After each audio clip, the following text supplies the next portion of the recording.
Hello and welcome to Go For It. I am your host, Paul Gann. For the next hour, we're going to be talking sports and having fun doing it when all your ideas, all your opinions, and all your beliefs. And of course, you will get a heavy dose of my opinion. Great show lined up for you today. Expected to be joined by Hall of Famer Willie Roaf. Get his take on some of the things going on in the NFL. The Chiefs, they go into Baltimore and beat the Ravens. Saints 1-2 at this point. A little bit of a struggle. Carson Wentz, struggling situation there. A lot to talk about. The COVID-19 situation with the Titans. Their game with the Pittsburgh Steelers has been postponed because of players testing positive, personnel testing positive. So we'll get to all that. But before we get there, we got a lot to talk about. Let's start with the NBA Finals. And just so we're clear, it's a done deal. You don't have to watch the rest of this series because it's over. The Miami Heat, without Bam, who's expected not to play tonight, Bam Adebayo, and Goran Dragic is a game-time decision. Both of them are game-time decisions. But without Bam and without the possibility of Goran Dragic, it's going to be a difficult proposition for the Miami Heat to win this particular series. And it was already a difficult proposition for the Miami Heat, but it becomes even harder now with these injuries. And you know what injuries are the ultimate equalizers. Injuries change things. So you look at what's going to happen moving forward. Well, the reality is there is probably no Bam and probably no Goran. And these two have had a big impact for the Miami Heat. But I said this last week, and I'm going to reiterate this point today. If Anthony Davis continues to play at this superstar elite level, there is nobody left, and the only team is left is the Miami Heat. They can't beat the Los Angeles Lakers. And to me, outside of the Clippers, who went out in the second round to the Denver Nuggets, there is not a team that can beat the Los Angeles Lakers. That was outside the Clippers. Other than that, with the way Anthony Davis is rolling, the way Anthony Davis is playing right now, there isn't a team out there that can beat this Laker team. There isn't. And obviously the only team left is the Miami Heat, and they can't beat the Lakers with Anthony Davis rolling the way he's rolling. He's playing like the best player on the Lakers at this point. Now, LeBron James, it's not a knock on LeBron James. It's just that Anthony Davis is a great player. Anthony Davis has always been a great player, just had trouble staying healthy. But he's always been a great player. And if he continues at this level, it's a done deal. It's a done deal. Anthony Davis is especially without Bam, is unguardable. He cannot be guarded. Even with Bam, he can't be guarded. There's so many things that Anthony Davis can do that makes him unguardable. He cannot be guarded. So with that being said, Anthony Davis not being able to be guarded by the Miami Heat, it's a done deal. I mean, the guy had 34 points, 9 rebounds, 5 assists the other night. The guy was big time. LeBron, of course, chipped in with a messed around and got a triple-double. Not a triple-double, a darn near a triple-double, 20-5, 13 and 9. So close to a triple-double. And, they got off to a slow start. They closed fast, and the rest is history. So you look at the Miami Heat at this point. Now, here's the thing about sports. We know there are times when situations are down, where teams are down, and they don't have all their guys there available to play, and they come out and they have a big-time effort. We've seen it where guys and teams will come together and give a big-time effort when players are out. So it's not out of the realm of the possibility that the Miami Heat come up with a big-time effort tonight. It's not. It's not. But I will say this. I think it's unlikely. The Lakers right now are focused. The Lakers have the two best players in this series in LeBron James and Anthony Davis. And again, if LeBron continues to play the way he's playing and Anthony Davis continues to play the way he's playing, at the end of the day, AD is probably going to be Finals MVP. He's probably going to be Finals MVP. And as far as I'm concerned, if there was an MVP for the conference finals, Anthony Davis would have got it. So the Los Angeles Lakers, they're in the driver's seat at this point. And here's also something to look at. And I'm not going to hang my hat on this, but here is something also to look at. For the Miami Heat, them being in the NBA Finals, for them to be here in the NBA Finals, to me, means a successful season. Their season is a success no matter what happens at this point. They don't have to win another game, and their season is a success. When it comes to the Los Angeles Lakers, it's all about a championship. That's all it's been about. The moment you trade for Anthony Davis, it becomes about winning a championship. It becomes about winning a title. That's it. Some franchises are about rings. The Lakers are about rings. The Boston Celtics are about rings. Anything short of that is not a success. But you look at the Miami Heat and what they've done to get to this point. Beating the teams that they beat, beating the Milwaukee Bucks, beating the Boston Celtics. It's a success for this team to be where they're at. Jimmy Butler and his ability to carry this group, this unit, this ball club to this point, to this position is a success. Now, I didn't think they could win healthy, and I don't think they can win without being healthy. That's just the bottom line. The Miami Heat, I think, have shot their load. The Miami Heat have had a success. They're a success. No matter how you slice it, the Miami Heat are a success. No matter what happens, they are a success. So Pat Riley, Eric Spoelstra, Jimmy Butler, Bam Adebayo, the rest of those guys, they can be happy about what happened this season. Obviously, they're not going to be happy about the end result of these NBA finals. They're not going to be happy about what's the reality. And that's the reality is they're not going to win this series. So they're not going to be happy about that. But they are happy about how far they come to this point. And they are happy that, hey, they made it to the NBA finals. And now, at this point, once LeBron wins number 4, we're going to have a conversation. And it's going to be a conversation about who is the GOAT, who is the greatest of all time. At this point, it's Michael Jordan. And I think, when I say conversation, it's just that, a conversation. There's not many times where we could say, well, we could talk about this situation and that situation, it'd be a legitimate conversation. We can now have a legitimate conversation about Michael Jordan and LeBron James in terms of being who is the greatest. We can have that conversation. I'm not saying it's going to be a long conversation, but we can have it. At this point, to me, Michael Jordan, now LeBron has to do a little bit more, and I don't think he'll have enough time to do a little bit more. I think this is his best chance, his best opportunity to win an NBA title. I don't think he wins. I don't think he gets back here to this point.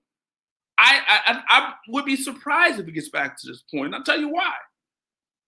Los Angeles Clippers, and I know they got rid of Doc Rivers, and Doc Rivers now is in Philadelphia, and we'll talk about that. But I look at the Los Angeles Clippers, and if they are able to keep, and I believe they have 10 guys under contract at this point. Montrezl Harrell is a free agent, but Steve Ballmer has a lot of money and may not be afraid to throw it around if need be. But that team from top to bottom was the deepest team in basketball. There was no team deeper than the Miami Heat. The reality of it is that, not the Miami Heat, the Los Angeles Clippers, excuse me. There was no team deeper than the Los Angeles Clippers. But the reality of it is, and for whatever reason, you could argue that the Clippers are cursed, snake bitten, because you had a 3-1 lead against the Denver Nuggets, in control, had double-digit leads in parts of games after you went up 3-1, and you still lost. So that is difficult to swallow. But I think, again, I said this before, when you put kind of a super team type situation with the Clippers, you put that together, first year doesn't always work out the way you want it. And you got to build chemistry. You got to build. The guys got to be able to trust each other. The guys got to be able to know what guys are doing at certain spots, certain situations. So it's a trust factor. It's a chemistry thing. You know where you want to go. You know where certain guys want to be, where they want the ball, and all this other things. Sometimes it takes 2 years. And I think the Clippers in year 2, depending on what happens in their coaching situation, but I think the Clippers in year 2 are going to put it all together, and I think they're going to win it all. And I'm saying it now. So I think this will be LeBron's last chance, his best chance to win another NBA title. And I'm not sure he's going to be able to win another one. I'm not sure the King is going to be able to win another one after this. I don't think so. I could be wrong, but I don't think so. But we'll see. Obviously, you got to get Anthony Davis back. And if Anthony Davis decides to come back, that changes things. That most definitely changes things and puts him in prime position. But again, there's a team with the Clippers. And I do believe they had the best team from top to bottom. And I think, again, they're bringing back most of those guys. So I think they're going to be in prime position to do it again, to put themselves in position to win a title. And I wouldn't say do it again because they ain't done anything at this point, but losing the second round. But I think they're in prime position now. And I think they will be in prime position. I think another year together with that group will help this ball club in terms of winning an NBA title. Now, so much can happen from we're in October. So much can happen from October till whatever this NBA season is going to start and finish, because we don't know what's going to happen in terms of COVID. We don't know if we're going to be involved with another bubble type of situation. We don't know how it's going to work. We don't know how it's going to work. We don't know what's going to happen with COVID. Is it going to stay? Is it going to go? What's going to happen? Are we going to find a vaccine? What's going to happen? We don't know. And so that kind of puts everything in a state of flux. That kind of it's a lot of variables because we don't know what exactly is going to happen with COVID-19 and what's going to happen with the NBA in the world of sports. So it's going to be tricky. It's going to be pretty tricky, and it's going to be a tricky situation. But again, we don't know what's going to happen with the NBA, but I think at this point, the Clippers, another year together, is going to help that team in terms of winning an NBA title. So we'll get back to the NBA in a moment. I got to get to Doc Rivers and the Philadelphia 76ers. But we're going to bring in a Hall of Famer now, talk a little football, talk about what happened with the Ravens and the Chiefs and all the other things in the NFL. Let's bring him in now, Hall of Famer Willie Roaf. Willie. How you doing? Good. Yourself? Good, man. Can't complain. So let's get right down to it. Your Kansas City Chiefs. You were a little scared about your Chiefs going into Baltimore last week, but they went into Baltimore. And when you watch Patrick Mahomes, the ease of the way he plays, the ease of the way he just does things, it's just special to watch. I mean, it just looks so easy. And look at that football team and the way they were able to go into Baltimore. Granted, there weren't any fans, and I think the Ravens could have used that fan base on that particular night. But are the Chiefs at this point the best team in football? Yeah, it's like the boxing champ. Until you beat them, they're the best. And I had to say that I thought Baltimore would play better. They had played well. Didn't they play Houston the week before? They had played well against Houston the week before on the road, right? They went to Houston. Yeah. They look real flat. You know what, Paul? I thought they would be better, but it didn't look like they were in good a shape. The Chiefs they came out in shape. They look like they're in great shape. Their linemen are a lot leaner. Baltimore's guys look like they're still getting in shape. And I'm going to tell you something. When they popped Mark Ingram, he didn't want no more. And when they sent little Hollywood Brown across that middle that one time and popped him, it was over. It was done. When the Chiefs sent a message to him, and they got out physicaled in that ball game. And you don't see that happen to a lot of Baltimore teams. But I think the Chiefs people think they're more finesse, but they got out physical at their own stadium. So that's what made it look worse to me. Right, and they did go in there and they laid the wood, like you said, and Mahomes in that offense was pretty much unstoppable. They did, for the most part, anything they wanted to do in that particular football game. But I want to talk about Lamar Jackson for a moment. I mean, in that game, 15 for 28, 97 yards, 1 touchdown, 83 yards on the ground. Not your typical Lamar Jackson type of day. I mean, if you're Baltimore, do you have a concern in terms of Lamar Jackson because they were playing from behind? And the thing about it is, if you look at the last 2 years in the playoffs, their first year in the playoffs, I think that was against the Texans. They were playing from behind and they ultimately lost. And then last year against the Titans, playing from behind, Lamar couldn't do the things they wanted to do. They couldn't have the same type of game plan that they wanted to run. They had to do with, and they had to throw the ball more. And Lamar had to do things maybe that he's not comfortable with. Should you be concerned if you're the Ravens, seeing that Lamar, getting behind in this situation against the Chiefs and didn't really have a great passing day this past week? Well, yeah, it was his worst passing day in his career. I mean, he only had less than 50 yards at halftime. You can't play. I don't understand what they were trying to do game plan wise. You got to establish the run and get after them and keep Mahomes off the field. If you want to beat the Chiefs, you got to limit his opportunities. If you don't, he will pick you apart. And every time they blitz him, you see him jumping up in the air and going the other way and throwing across his body. And Mahomes was more accurate. Granted, some of the receivers dropped balls for Lamar, but it looked like they didn't have enough weapons, and it looked like the Baltimore secondary didn't work covering. I don't know what they were doing back there, but they missed Earl Thomas. He was the field general back there. Nobody signed him. I know they say somebody else Dallas might want to take a chance with him, but he is a field general. He's a smart football player. He's been in the league a long time. And to me, it looked like that secondary was not in sync. Maybe it's just the Chiefs' weapon. I don't know. But Lamar didn't look good. He had some throws that weren't accurate, and it didn't seem like the time was right. Maybe they need to take a chance with Antonio Brown. I don't know, but right. Something's gonna have to, and it's the Chiefs, so maybe they just are gonna get better as it goes, and it was just an off day for them. But like I said, to me, it did look like those big boys were a little winded, and Chris Jones just started wrecking havoc in the middle. And when he started in the second half, when he started wrecking havoc in the middle, he looked like an all-pro player. He looked like the best D lineman in the league right now are Aaron Donald and Chris Jones, because he went out there and put in work on that center and them guards in that game. For sure. And again, credit to the Chiefs. I mean, going in there in Baltimore, I know there was no crowd there, but going into Baltimore and winning convincingly. I mean, looking unstoppable on the offensive side of the ball. And we're pretty stout defensively, which is always a good sign, a great sign when it comes to the Another thing, Paul, Baltimore doesn't have a pass rusher.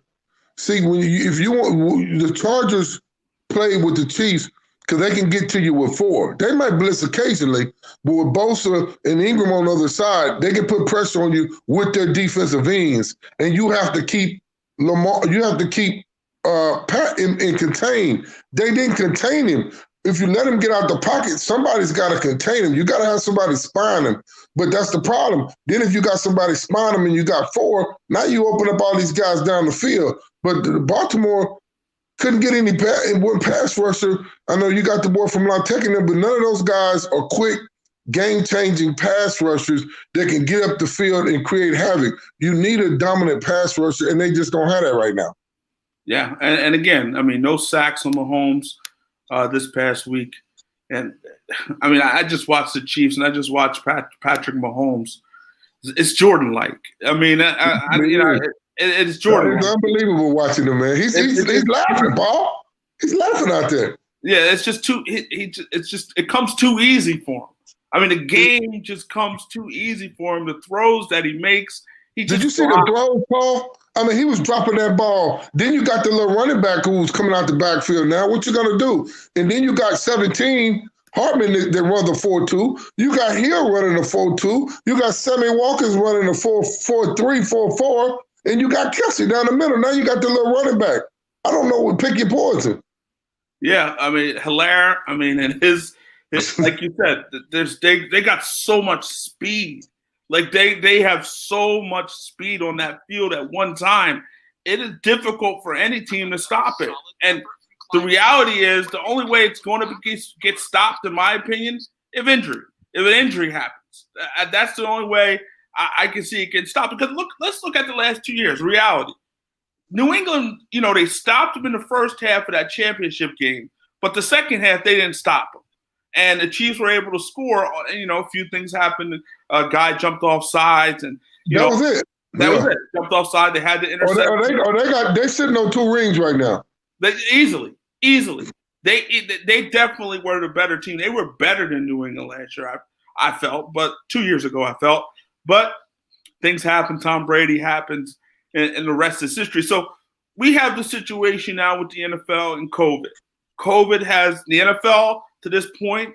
And I'm not saying they're not doing a good job. I think they are doing a decent job on the surface from what we see in terms of trying to prevent this from spreading throughout the league. But we have a situation with the Titans spreading around their facility. Ultimately, the game with the Steelers was canceled and postponed until the next few weeks. We don't know when that's going to be, but it's been pushed back. Are you concerned at this point? I'm concerned because let's say this carries on and it happens to another team. Now, how you going to make those games up? Because you already have a bye week. So if the teams don't have the same bye week, or I don't know how they have it constructed this year, Paul, then you're going to either have to play that game after the season's over, or you're going to have to back the Super Bowl up. So this right here, which, wouldn't be bad, but they might end up, if this, you can't just put a game in the middle of the week. I know they got a bye week, but like you said, both teams have to be on the same page.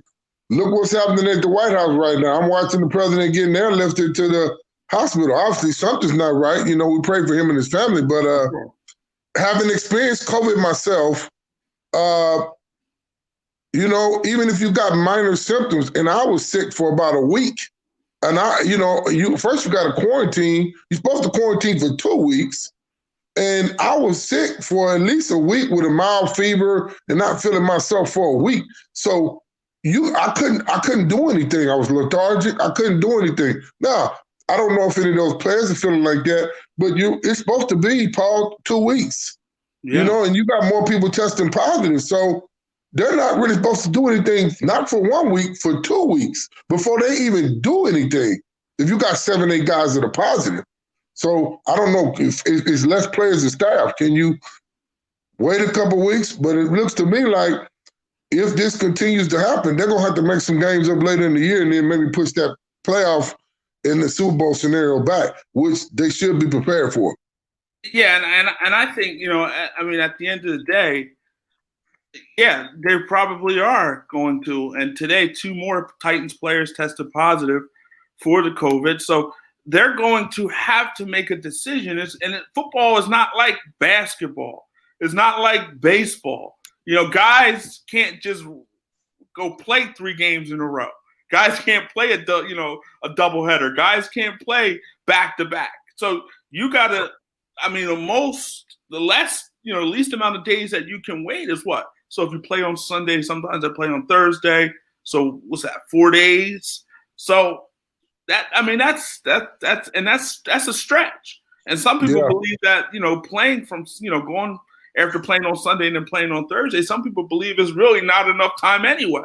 So you may have to do that multiple times in order for the whole situation to work. So it's going to get tricky. And I think that the NFL is going to have to think about if they can. I think they'll make it. Because I think it's just too much money out there for them not to make it. They'll make it. But they might have to extend the season. And at the end of the day, considering what's happened, a pandemic that's happened every 100 years, and considering what's happened in 2020, that's not the end of the world to me. No, that's not the end of the world. But it's going to be awkward, and I don't know how they're going to do it because football is not like any other sport in terms of. Most of the games are happen Thursday, Sunday, Monday. All the games happen Thursday, Sunday, Monday. Mm-hmm. It's not like the NBA where you can just throw it around here, play there. So it's going to be tricky. It's going to be tricky. And I'm interested to see how this situation plays out. Again, they're going to get it in. They're going to find a way to get this thing in. They're not going to miss any money. The NFL, no. They're going to miss money. No, they're going to make this right. So how they make it right should be interesting, but they're going to make this right. But can you see a scenario? I know I can't, and I don't think you can, but I'm asking, will you see a scenario where this season gets canceled? I don't think it gets canceled. I just see if you had 4 or 5 teams come down with COVID big and it messed it up, not just 2. Now you're looking at some problems. But as long as they keep it under control and it's not that many teams that are getting this and not dealing with it, then it's good. But if you had a week where you had 8 or 9 teams come down with it at the same time, now you're getting in a tough situation. Right. And fortunately for them, it's just one team at this point. Yeah. So, if it was multiple teams. That affects the team you're playing too, though. So let's say if it's 4 teams. If it's 4 teams, it affects 8 teams. Right. That's true. You see my point? Because you can't play. Right. Yeah, that's going to be tricky. That's going to be tricky. We'll see how the NFL handles this situation. And hopefully, again, COVID finds a way to get out of here sooner than later. So let me ask you this. We look at the New Orleans Saints, another one of your teams. But this time, this Saints team has dropped to 1-2. Week 1, they played well defensively, but the past 2 weeks, the defense has not been that great. The Raiders dropped 34 on them. The Packers dropped 37 on them. Are you? And you said last week that you have some concerns about the Saints. Yeah, I do. Are you? Well, they got Michael Thomas coming back, which is good. The offense played pretty good. The secondary is not playing well. Who's number 20? The Jenkins they picked up. He does a lot of holding. You give up those big plays, it's hard to catch up. And they got Tampa with their 1-0 division, which is good. So they need to do well. Atlanta's going to be a shootout. You got Carolina. So they need to do well in their division, but they're off to a tough start. I don't know if it's Drew Brees last year, but they got to stretch the field, man. Emmanuel Sanders stepped it up and played bigger. He had a good game. He's playing better. You got Thomas coming back, but it's not the offense. The defense has got to play better. And Kamar's playing like an all-pro right now. So, like I said, the defense has got to step up. And when you score 30 at home, you give up a lot of points like that. It's tough to win. So I say the defense has got to step up and play better. You got Lattimore back there. You got some guys in the secondary. You got some good pass rushers. You got number 50, the other linebacker, 56, just playing well. I mean, they got to play better than what they played in the last 2 weeks, especially last week. Well, 2 weeks ago was the big tight end, Waller. But last week, which I thought Aaron Rodgers went out there and put on the show, and that little running back, and they're tough to deal with. And Aaron Rodgers playing like back to his top 5 quarterback self. He's playing at that all-pro level again. So here's the saving grace for the next 3 weeks: at Detroit, which is winnable, very winnable, home to the Chargers, and then home to the Panthers, and then at Chicago. That's the next 4 weeks. I think those are very winnable games, all 4 of them. I think they're all very winnable games. So the schedule is favorable for at least the next 4 weeks for this ball club. So they're 1-2 at this point. They win the next 4. They easily could be 5-2 in the next few weeks. Obviously, they got to play better, especially in it's winnable, Paul, but those are some good teams. I mean, Chicago moved to switch the quarterback. I mean, the Chargers are going to come in there to play. That's a tough out. The Chargers got a good football team. That's a tough out. So, the Bears, the Detroit game, yeah, it matters which Detroit game which team you get. Let's not sleep on them because they got Stafford and those guys. That might be an easier go, but the other games are going to be a tough out, And the Panthers, that's a division game. That's true. The Panthers play tough. It's a tough out. So let me ask you this. We saw Carson Wentz again, and we talked about it. Wentz had 2 picks. Eagles didn't play very well against the Cincinnati Bengals, a game that was very winnable, a game that I thought personally was going to be a stat type of game where guys get right, guys get healthy, guys just have a lot of fun. And, they walked out of there with a tie. Wentz threw 2 more picks. Again, wasn't very sharp. Did not play very well. The Eagles are in trouble. They're not, at this point, a very good football team. They're just not. And that's on both sides of the ball. They're not a very good football team. Fortunately for them, they play in the NFC East. And there's not very good football teams in the NFC East. The Giants are terrible.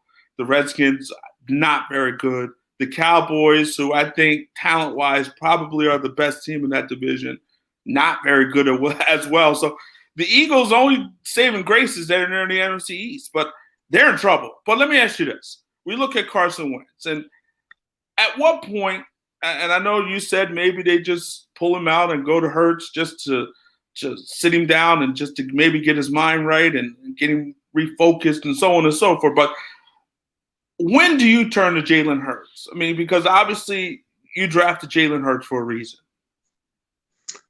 Who do they play next couple of weeks? They play San Francisco, they play Pittsburgh, and they play Baltimore.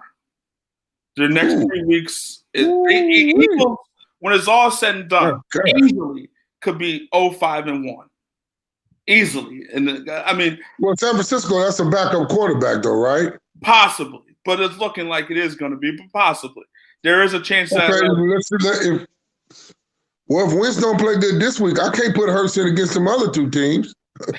So you know what I mean. I got to ride with Wentz for a while. Then. Yeah, I mean, you have no choice. You're giving him all that money. He ain't got no choice but to ride with him, and hopefully he plays better. I can't put Jalen Hurts out there against them other 2 because that's going to be tough. Yeah, that may not be those 2 games could get ugly. Now here's what I'll say, lad. Here's what I'll say about the Eagles. And again, they are possibly playing against a backup quarterback. There is no fans, so the home field advantage on some level has been minimized to a certain degree.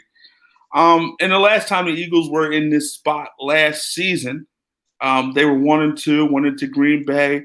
Many people didn't think they could beat the Packers, and Carson Wentz played one of his better games of the year. And the team as a whole played one of their better games of the year. So the NFL is a week-to-week league, and sometimes you can look bad one week, and the following week you can look great. So I say all that to say, maybe the Eagles can come out with a big-time performance with their backs up against the wall.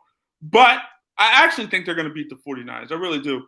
The next few weeks, I don't know about that. But I think they'll beat the 49ers. But after that, I don't know. Maybe Wentz can redeem himself. Maybe he can turn it around.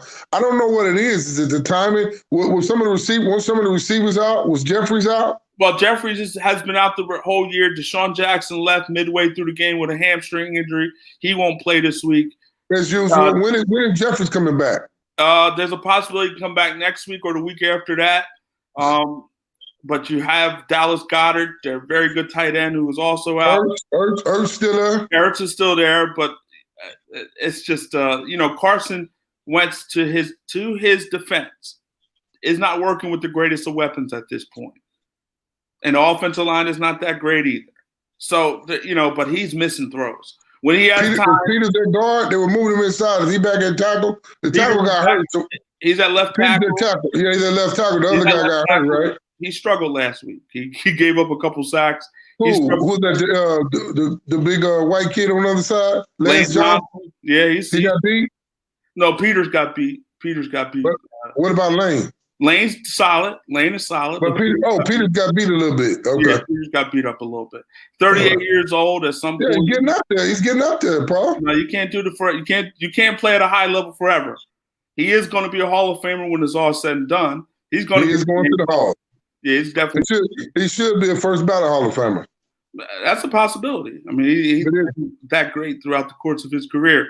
But let me ask you this: if you're not first ballot, I mean, if you didn't get first ballot, you actually think Jason Peters is going to get first ballot? Well, they put Sable in, Ed Sable in, so it was him and Steve Sable. So I don't think that he should have took a player spot, but he took a player spot to go in the Hall. So right. It is what it is. I mean, Deion and Marshall went first ballot, so what am I gonna say? You know what I'm saying? I mean, at the end of the day, as long as you get in, I mean, that to me, I got in. I waited a year. Okay, I got in. Yeah, that's all that matters. As long as you get that jacket and you be immortalized forever and ever and ever. So I mean, that's always. I'm happy Harold Carmichael just got in. How long he been waiting? Forever. Exactly. I want to ask you this. I know I didn't tell you I was going to talk about this, but the Minnesota Vikings. We look at the situation. They're 0-3, and I look at Kirk Cousins. I mean, 6 leads the NFL in interceptions. Kirk Cousins, I've always said about Kirk Cousins, he's a nice quarterback.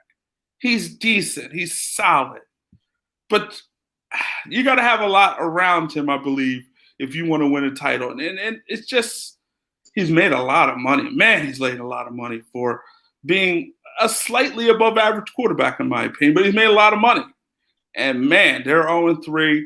Defensively, they're struggling. They're giving up a lot of points. And, Kirk Cousins is throwing interceptions. I mean, it's surprising that the Minnesota Vikings are 0-3 with the talent that they have on that roster. But they're 0-3, and theoretically, I think I read a stat. I think since 2007 or 1998, one of the two, you got like a 3% chance of making the playoffs if you start the season at 0-3.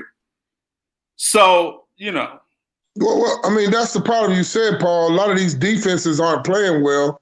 They didn't get any work at training camp. They didn't get any continuity. So Kirk Cousins in the quarterback you can put back there and want him to play throw 40 times a game. That's not him. He's efficient when they run the ball and the offense is running smoothly, when you can do the play action, when they're mixing it up. And I think them trading Stephon Diggs really hurt them. Stephon Diggs was a great player for them. He was exceptional for a long time. Him and the other kid that they had on the outside played well together. And they have those, Adam what's his name? Yeah, him. And then they had the tight end running down the middle, Rudd or whatever. And then they got little Irv Jr., that Irv Smith that I played with his dad. So I'm saying that you take Stephon Diggs out of there, that dude is a burner. That's hard to replace when you got somebody that can run like that. And, they're adjusting to that. So, again, the defense isn't playing well, which the defense has to play a lot better. And then I would take some of the pressure off him. But, you got to establish the run. They gave the running back the money. They got to establish the run, and they got to play better. And they got to run the ball better. And the whole team's got to play better. So I'm not going to just say Cousins, but I think that whole contract's guaranteed, Paul. How many years he got left? Don't he got another year left? So he signed a 2-year extension. So – he got a 4-year deal, didn't he? He signed a 3-year deal, I believe, before last year, before the final year. They gave him a new one. They gave him a new contract extension, 2 years, $66 million.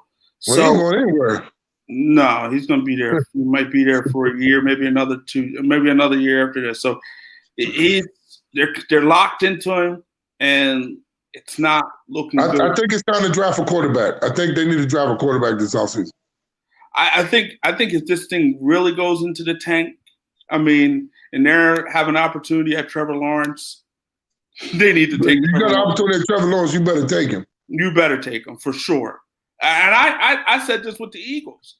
If the Eagles somehow, if this season just blows up in their face and they go 2-14, 1-15, something like that, you better drive Trevor Lawrence. If you got a chance, you better take him. I don't care if you have Jalen Hurts on the roster. I don't care if Carson Wentz is on the roster. You have to draft Trevor Lawrence. If you unless you got like Josh, the quarterback in Buffalo, the young kid, or you got Mahomes or somebody like that, then you got Trevor Lawrence on the board, and you up there. You better take him. Yeah, he could be a generational type talent for sure. And again, I don't care if Wentz is on the roster. I don't care if Jalen Hurts is on the roster. If you somehow this season bombs, you got to go get Trevor Lawrence. And same with the Vikings. If their season bombs, they got to go get Trevor Lawrence. No doubt about it.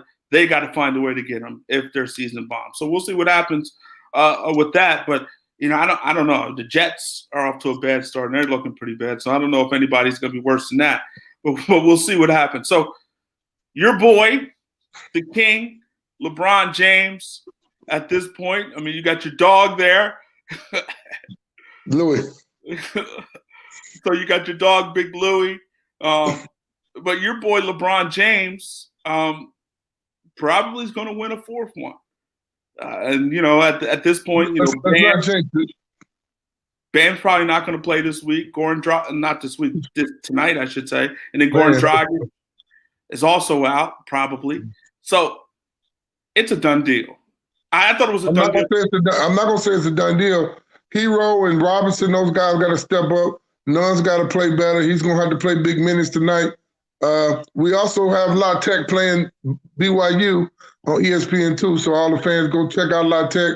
Hopefully they come out and play a little hard, but BYU scoring a lot of points. But they play tonight. But I'll say this. I'm happy for the Lakers. I feel bad for the Miami Heat. All the injuries, that reminds me of the 91 team when the Lakers were playing against the Bulls and Magic and all those Brian Scott, all those guys got hurt, and James Worthy, and it was over. So I feel bad for the Miami Heat. They worked their butt off to get to this point. I think them working so hard against Boston kind of took the legs out of those guys, Paul. They had to work hard to beat Boston. That was a tough series. The Lakers have been getting rid of those teams in 5, haven't they, Paul, in all the series? And LeBron had those guys focused, man. And with the bubble and everything going on, you look at the Clippers and they had some internal stuff going on. When you get in that bubble, you got to focus. There's nobody there. There's not a lot of people at those games. So, I mean, we can say, okay, we're not really looking at it as like a championship, but you got to focus in that bubble. You got family, you got friends. For those guys that can focus and hone in and get after it. And I got a lot of respect for the way those role players have stepped up for the Lakers, and they got some vets on that team. That's another thing. You got all them young boys on the Miami. You got some vets playing for the Lakers, man. They've got rings. They got tons of experience coming at you. So it's a tough task. Playoff Rondo. Rondo, obviously. Danny Green. It's just warriors, guys who, like you said, been there, experienced it, knows what it takes to win an NBA title. And I got to give a lot of credit to Dwight Howard. Another guy exactly. Cast off by a lot of different teams. His career is, on the downside, but at the same time, it's still very good. A solid role player. That's what he is, a solid role player, and he's playing that role very well. Here's what I'll say also about the Miami Heat. I said it earlier. I'll repeat it again. For the Miami Heat, if they don't win another game this season, that's been a success. It is. For the Lakers, for them, the goal from the moment that Anthony Davis came over was to win an NBA. Well, the moment LeBron James came over was to win an NBA title. That first year, obviously, certain things didn't work out for him. LeBron went down with an injury. They had a lot of young players there at that point, but they weren't championship caliber. The moment they got Anthony Davis, the thought, the idea, the mindset was championships. And when Kobe died. When Kobe died, the way he died and his family and those other people in that tragic accident, when Kobe passed away, they picked, and in the bubble, it's been a crazy year. Kobe passed freakishly. Then the corona kicked in. Then we didn't have a season. Then they come back to the bubble. When all this stuff played out, for the Lakers to go and win this game, and if they want to get this over with, doing it for Kobe, wearing those jerseys tonight, they have on those Kobe jerseys, the Black Mamba jerseys. It's going to be special. I know it's a bubble and everything, but I really respect the way they played and doing this in honor of Kobe and the people in California really need it. With all these wildfires and everything going out there, they need something to smile about, Paul. So, it'll be great for the state as well with everything they got going on. Yeah, for sure. And I think they will be smiling in the next few days. Might be a sweep. We might have a sweep type situation here. At least probably maybe 5. But it's not going to be – I think this is going to be an easy one for the Lakers. I just think, they're the better basketball team. Even with Miami being healthy, they're better. And with Anthony Davis playing at the level that he's playing at, the Lakers become unbeatable. I think the Clippers are going to beat them. But anybody else outside of the Clippers, as far as I'm concerned, they become unbeatable. And then you got Jimmy Butler who sprained his ankle. How's he going to feel tonight? Is he feeling good? His ankle been swollen? The Clippers were geared up to play the Lakers. That's all they wanted to do was play against the Lakers. And they didn't look. They looked past Denver. And when the Clippers jumped on them, and every time they jumped on them, they're like, well, hold on. These young boys are punching back. And when them boys started punching back, they thought they had knocked them out, and they kept fighting. And they ran out of gas. Yeah, big time. I don't think they was in good shape. Big time. They did run out of gas, and I think also was a situation with chemistry. I mean, that team came together this year, and it was disjointed in terms of Kawhi missed some time, Paul George I believe missed some time, but it was disjointed. And season stops in March, you don't get back together until like July, you come back together in the bubble, and you're still trying to build chemistry. And ultimately, Denver was a team that was together for a year or two. So they know each other. They know tendencies and things of that nature. So it helped. I think the Clippers were the better basketball team, but I just think Denver just went on a roll. And ultimately, it was enough for them to win that particular series. I mean, that's a disappointing situation for the Clippers. But I do think this. I think they needed that year to maybe, iron out the kinks and get rid of some of the things that they need to get rid of and fix a few things here or there. It's going to be interesting to see who their coach is going to be. And I think this was a good season for the Clippers. I mean, for the Nuggets. I think those young boys stepped up and they learned a lot. And they had some, Michael Porter needs to get better. Some of them young guys played good, need to get better. It's going to be very interesting. The Heat go down. How hard will they go after Giannis and try to get in from Milwaukee? How hard will the Heat go after him? He will be a great piece to add to the Miami Heat with those guys. So if they don't play well, they need that size. They need more length. How hard would they go after Giannis? It's going to be interesting to see what happens with him going into the last year of that contract. So before we get out of here, so how do you see this series moving forward? Lakers in what? If Jimmy Butler and them in writing, Gordon joggers with their plantar fasciitis and Bam hurt, I think it'd be a sweep, man. Sweep. Okay. I think it could be. I don't want to say that. I said before the series started, I said 5, but now it's tough on the Heat, man. I feel bad for them. I mean, those guys are spot-up shooters. They running them off the 3. I mean, what are you going to do? They can't put it on the floor. You need guys that can put it on the floor and penetrate when they run you off the 3. Robinson and them and Carroll, they don't do that. They're spot-up shooters. Right. So, So it's going to be interesting.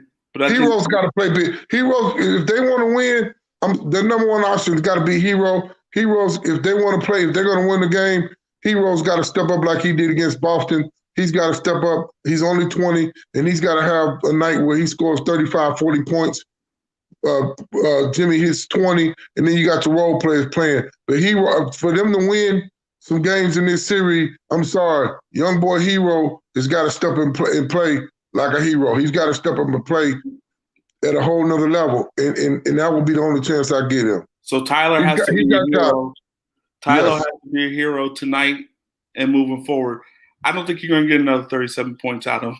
Not this year in these playoffs. I think he shot his low, but he ain't getting 37 again. He's got talent though, Paul. He's young. He's 20. He's got a lot of talent. He's got a lot of ability. But I think in terms of at this stage of his development, I think he only had one of those in his arsenal at this point. I don't think he has any more. Maybe he is 30. Maybe he's 30 tonight.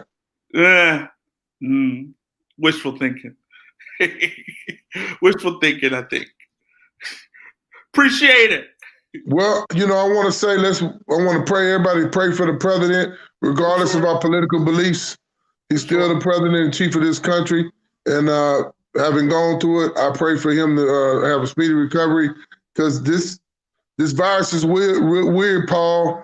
You can feel great for a couple of days, and boom, it'll hit you. You know what I mean? It's sneaky. It doesn't just, you be feeling like, oh, everything's fine. And I know some people that after they thought they were fine a couple of days, boom, they took a dive. And then they're fighting for their life. So it hits you a different way. It's like the virus tries to figure out where your weak spot is in your body and tries to attack it. That's what makes this virus so crazy. It knows what it's doing. For sure. And again, to your point, regardless of how you feel about the man's politics and how you feel about him personally, for that matter, you don't want to see anybody die. So, like you said, let's pray this man can get through this and hopefully get on the other side of things. And then see what happens November 3rd. Well, we are looking forward to November 3rd. So we'll see what happens. Should be fun. Appreciate it. Thank you for having me. Hall of Famer Willie Roaf. Pleasure having him on the show as always. So real quick, we got another 10 minutes before we get out of here. I got to hit on the Sixers. Philadelphia 76ers have hired Doc Rivers. Doc Rivers, as we know, him and the Clippers decided it was a mutual decision to separate from each other. Now Doc is with the Philadelphia 76ers as their head coach.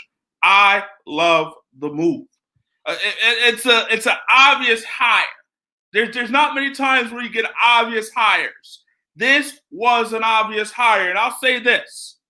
For the Philadelphia 76ers, for Joel Embiid and Ben Simmons, these guys need to hear a different voice. They need a new voice.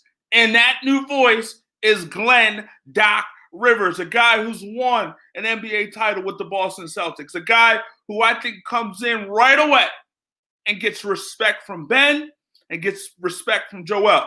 Now, here's the reality. Here's the reality of the whole situation. I look at the Philadelphia 76ers.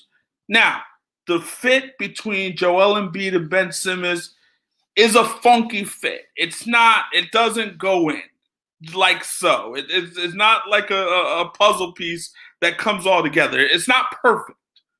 But anything, I think it can work with the ability that both guys have.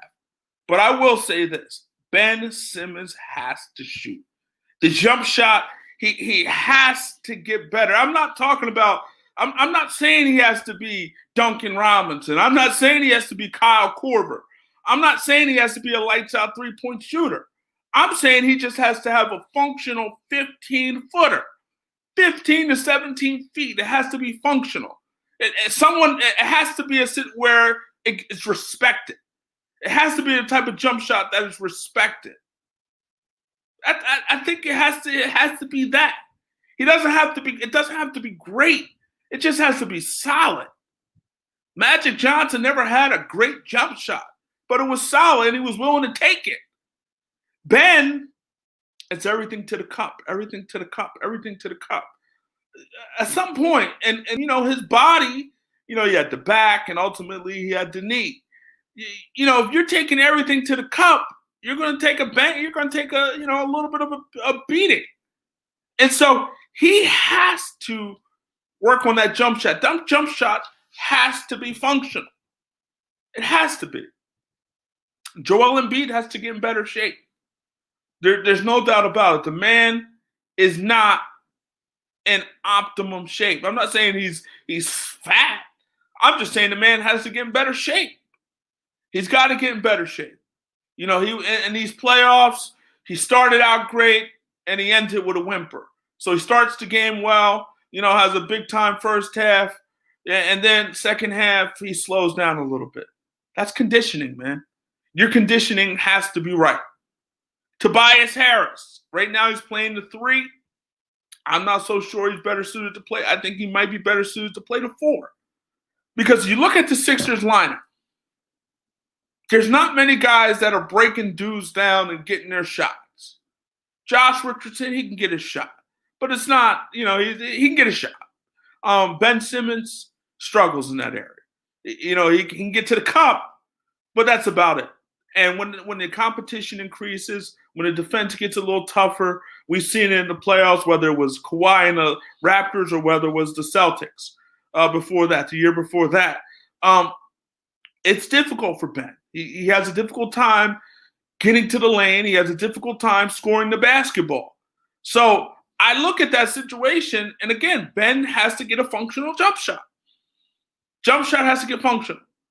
Tobias Harris, they probably gave him too much money. And Tobias struggled in the playoffs last year. He did. He struggled this year, I should say, in the playoffs. He struggled. He didn't play well. And they needed him to step up because Ben Simmons wasn't there. They needed him to step up, and he couldn't do it. He struggled. And the problem is, and one of the issues I had with this ball club coming into the season And I'll say this before I get to that. Jimmy Butler was the perfect piece for the Philadelphia 76ers. He was the perfect piece. Everything that Ben Simmons and Joel Embiid couldn't do, Jimmy did. Jimmy was a guy that can, last second, you can give the ball to Jimmy Butler and he can create. You couldn't do that with Ben Simmons. You can't really do that with Joel Embiid. Jimmy Butler is that guy. He was that guy for the Philadelphia 76ers. He hit a lot of big shots last year. And the reality of it is, guess who was the guy who hit the shot that tied the game for the 76ers in Game 7 against the Toronto Raptors last year? It was Jimmy Butler. So Jimmy Butler is a big shot maker. He is. And not having him, they missed that. So they got to find a way to get it. Obviously, finding Jimmy Butlers are difficult. Guys that are like Jimmy Butler, that's difficult. Finding those type of guys. But they got to find a guy who can just do something off the dribble and create his own shot at an elite level, an elite shot creator. Tobias Harris is not an elite shot creator. He can't create a shot to that degree. Ben Simmons can't do it at this point in time. Joel Embiid can do it to an extent, but it's just not. He's a big man, and at times he's sloppy with the ball. Jimmy Butler was that guy. And so they missed him. And coming into this season, don't get me wrong, I was one of the guys I liked Al Horford coming in here. But I was one of the guys who initially wanted to just run this whole thing back. Let's run it back. Let's run it back with Tobias. Let's run it back with Jimmy. I was looking maybe to upgrade J.J. Redick in terms of defense because I know it can be a situation when J.J. Redick was against the Boston Celtics and played against the Boston Celtics with the Sixers, they took advantage of him. They took advantage of J.J.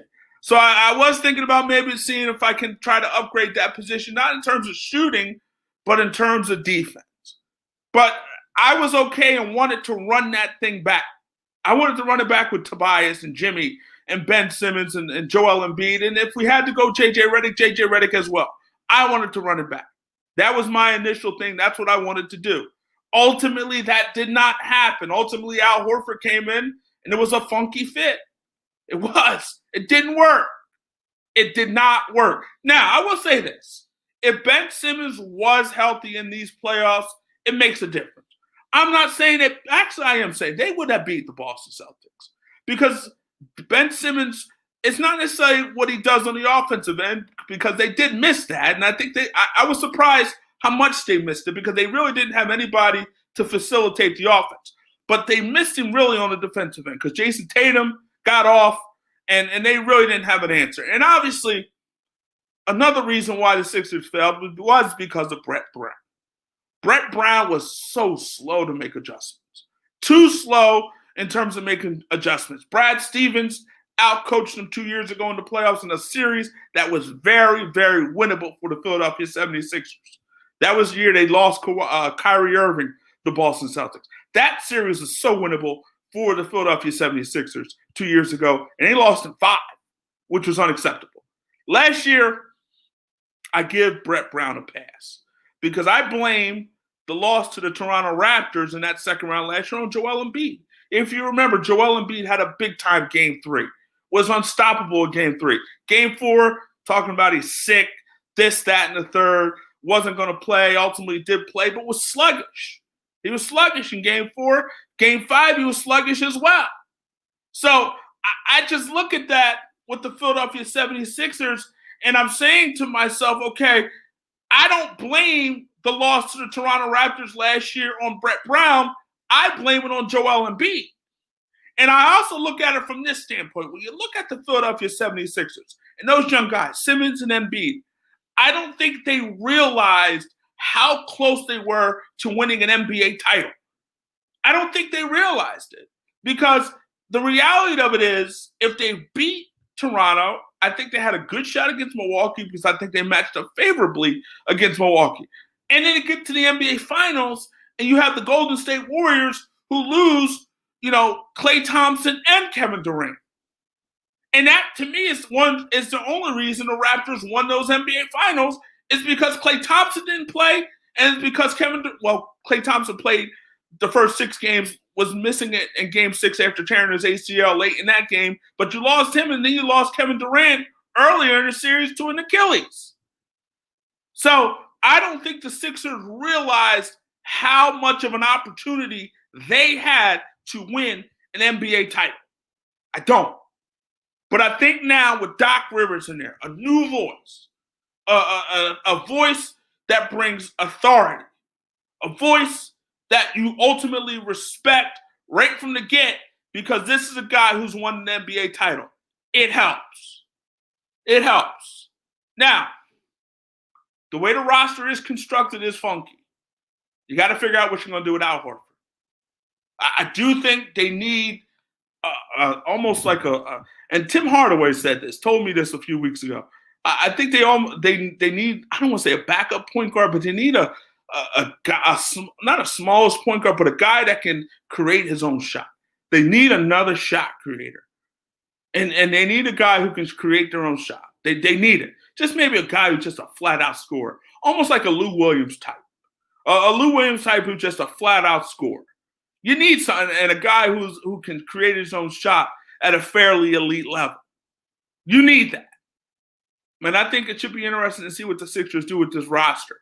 I don't think you can go with this particular roster. I think you're going to have to figure out something in terms of this roster and how you want to do it and how you want to maneuver this roster, because it's a little funky. Tobias Harris, to me, doesn't belong at the 3. He's probably better suited at the 4. It's a little funky. Al Horford, you're stuck with the contract unless you move somebody else.